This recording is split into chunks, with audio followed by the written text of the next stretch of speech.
Good morning, everybody, and obviously welcome to Anfield. It's great to have so many of you here in the building and seeing you in real life, which is quite unique, as we all know. So we're going to talk you through the transformation of Anfield. We're going to talk a lot about the existing main stand that we're sat in at the moment, and then move on to the future, which is Anfield Road. So we've seen a massive amount of change in Anfield. I've been here now 20 years. I started here running the catering operation when we were, I think it was Granada Food Services, and then moved on to Compass, and we're now an in-house operation. So I've seen a significant change in the stadium and definitely in the local area over the last 20 years. As you can see from that diagram, you can see how much it's developed. And basically, when we did the main stand, we wanted to build a stand that the fans and the community could be really proud of. We were really conscious that, we had a lot of conversations. I think Andy mentioned earlier in his opening speech that we wanted to look at potentially moving to Stanley Park, but it was a really good decision, I think, to remain in its current location. We worked really closely with both Debbie and John and lots of other people in terms of developing this main stand, and we are working with them on the Anfield Road Stand as well. So it was really important that we joined up both as a club and a design team to make sure that we delivered something that was really special. And hopefully what you've seen today, I mean, it's 6-7 years old now, but hopefully you've enjoyed your experience so far at the stadium. So I've got a short video here. Do like a bit of a film. So this was something we showed to people when before we opened this main stand, and I think it gives you an idea of the journey that we went on through that process.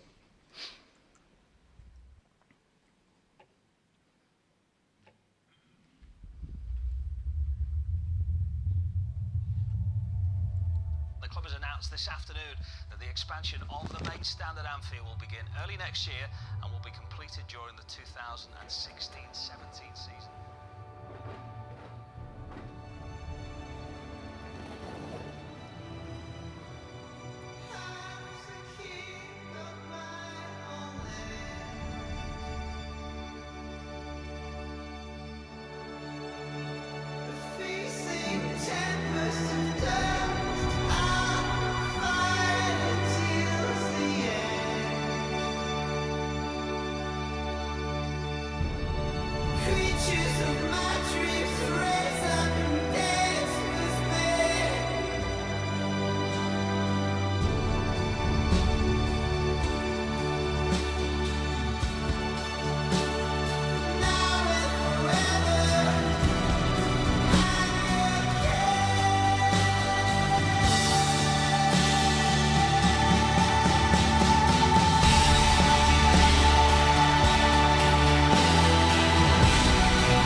So that gives you an idea of the kind of journey we went on, and thankfully it did end up looking like that as well, which was so it's the longest I think I've ever stood, about 8 hours watching a piece of steel being lifted into the air as well. So, but it was a really special moment, and that video we actually used when we went out to recruit people to work within the stand, because we went from 2,000-3,000 covers to 8,000. So there was a big uplift in people, and for me, a lot of what we do is very much about the look, the feel, the design, but the one thing that we all need is people to actually bring the building to life. So, you know, that was probably one of the biggest achievements we did, was actually recruiting the right people to bring the building to life. So anyway, we work closely, as I said, with Debbie and John, and we opened in September 2016. And we are where we are now. Thank you.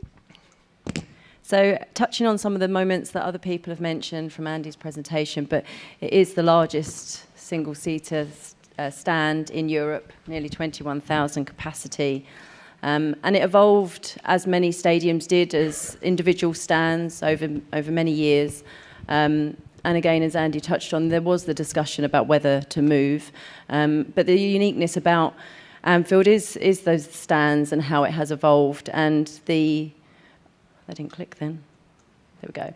And the owners spend a lot of time understanding the club when they purchased, and understanding the history, the roots, the generations, the memories. And as everyone has mentioned, they came to exactly the right decision. Why would we ever move from this fantastic location and this fantastic site? But that left us quite a challenge, an existing building to reconfigure. 1907, some of the structure dates back to. On the tour, you went through the players, officials, and team change areas. And that's a really complex area to plan and navigate through. Multiple rooms serving home and away, down to mascots changing, managers' spaces. And they all have very key adjacencies and flows, and webbing those in the existing structure was quite a challenge. But it had to stay, and we looked at how this new stadium would evolve, honouring the 4 stands. I really like these 2 sections because it's just going to show the dramatic change. This was the original main stand section, 8,000 capacity, single tier, and then this is what we transformed it to. It's quite a change, isn't it? It's a significant enhancement. So just talking through some of the elements of this section here. So the lower tier remained. There was various reasons for that, one of which Andy mentioned, which was the proximity to the pitch. The fan experience at that close proximity was something that we didn't want to lose. We would have had to have lost capacity if we'd have reprofiled the seats. And why change something that we can work with and be sustainable and honour that original tier? And then behind that, the lower floor is the players' areas that you saw yesterday. And then above, another 5 floors, 2 floors of concourse and 3 floors of hospitality. The roof structure, which you can just faintly see in red of the original stand, remained until that closed season. And then that was removed in that closed window. And the fault line between the original stand and the new stand is actually the line between the boxes, which caused us quite a transition challenge in terms of the interior design and delivery of that. But really it was a process of webbing the building in behind and on that closed season, merging the 2. So this just breaks down in diagrammatical form the area that you've probably seen. You probably understand the space now after the tour a lot better. So concourse spaces on level 2 and level 6. That takes up to about 16,000 general admission. 3 floors of hospitality, tiered from lower to upper. So level 3 has the lower entry-level hospitality with the higher hospitality on level 5. 2 real premium suites, which you saw yesterday, the boardroom and the executive, both with amazing seats and direct access through to those with pitch-side glazing, and then partners' lounges on either side. So in total, it's 4,600 capacity in terms of hospitality, which takes the club up now to 8,000 hospitality overall. And just touching on the architecture, so the brief from John Henry was to create a stand that looked like it had always been there. Hard because it's huge, but in terms of our brief to ourselves, what we wanted to achieve is something that had huge scale and was very formidable, something that the away fans would find extremely intimidating and something that the home fans would be immensely proud of. We were obviously quite sensitive of the budget. This, the essence of Liverpool is a working class club, and that we didn't want anything that was too over showy. It needed to represent the club as the strong force that it is. The Lancashire red brick is referenced all around Anfield. It was the natural choice. The rest is steel and glass. The second floor podium actually draws your eye up to the height, And then you have 3 floors of pilasters outside, which are creating solar shading, but also create these fantastic shadows into the building. And then the roof structure is really important. So if you've looked at the other stands, you'll see that the structure's all actually above the roof line. And it was important to follow that architecturally, but also acoustically. So that means that the underside of the soffit is clean and that the sound actually reverberates back into the bowl, maintaining Anfield as, you know, a fantastic acoustic destination. Okay, so within the spaces, we, as Debbie said, we had a mixture of different kinds of offers, and when we were looking at the time at what we should do, we went on, I think we called them catering safaris in the end, and we went all over the country, basically copying what other people did, I'm being honest, but having to look what other people did in other areas. We tried to avoid stadiums as well, as much as possible. We went to, you know, some nice hotels. We went and looked at street food down in London. I think the only arena we did go to the Allianz Arena, but we went to some very nice restaurants as well, I might add. So it was really, we wanted to try and bring some of what goes on away from football into stadium. The informal spaces, so the dugout where you've been for your exhibition was designed around providing almost like a concourse within a hospitality area, and we built the street food units, which you'll have seen, 6 on either side, and they're live cook units, and then we just built the casing around them to provide the catering offer in there. So that lounge works really well. There's just over 2,000 people in there. Food's included throughout. We do half-time drinks are included within the package, just so we can get the throughput through. But basically, it's an informal offer with entertainment, large screens. If I was coming to a football game, it's probably the one I would go to, if I'm honest with you. Then we've got the other areas, which is more relaxed, which is the room we're in now, the chemistry and the beautiful game. So there's 440 people in here and a replica on the other side, but designed differently. And then we've got the exec lounge in the middle. So these were more of a brasserie style offer with a choice menu. And then finally, we did the suites, of which there's 12 on this side. They range from 16-seaters to 20-seaters to 24. And basically, they were unique at the time. There's a mixture of dining, which is more formal, as you can see there, and then there was some with lounge seating in. But each box has a live cook unit in as well, and there's a chef in each box who actually can cook basically whatever the customer wants. However, with the current labour market being as it is at the moment, I was speaking to my counterpart at Man United the other day. He said, I bet you could punch the person who decided to put chefs in boxes, and he's probably not far wrong at the moment. So, but still, it is a good offer in there, and it is something a little bit unique. And then the other thing I just mentioned is we did look away from the area, and a lot of this was about the community as much as it is about the stadium. We've got an allotment which is 5-10 minutes drive from here, which is a huge piece. That's about a third the size of a football pitch, and we grow our own fruit and veg. We've got bees down there and produce our own honey as well. So some of that produce does come up to the stadium. So we wanted to kind of bring around the area into the stadium as well, as much as focus on the interior bits. Oh, the video works. So I didn't think that was going to work. That was a surprise. So the other thing is we do non-match day events as well. And basically, the major events we did in 2019 just gives you an example of what we did. This was quite a proud moment for me, seeing Pink fly around the stadium safely and land.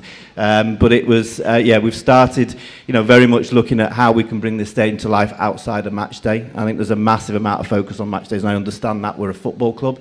But now, there's so much more we can do with those stadiums. And one of the things in a little while we mentioned about lessons learned is, if I was going to do this again, I think I'd focus a little bit more on making sure that these kind of events we're able to do in a far easier way, because it was a challenge, definitely putting the major events we did in 2019 on. That was a surprise. No, that's supposed to happen. John. Thank you. Hello.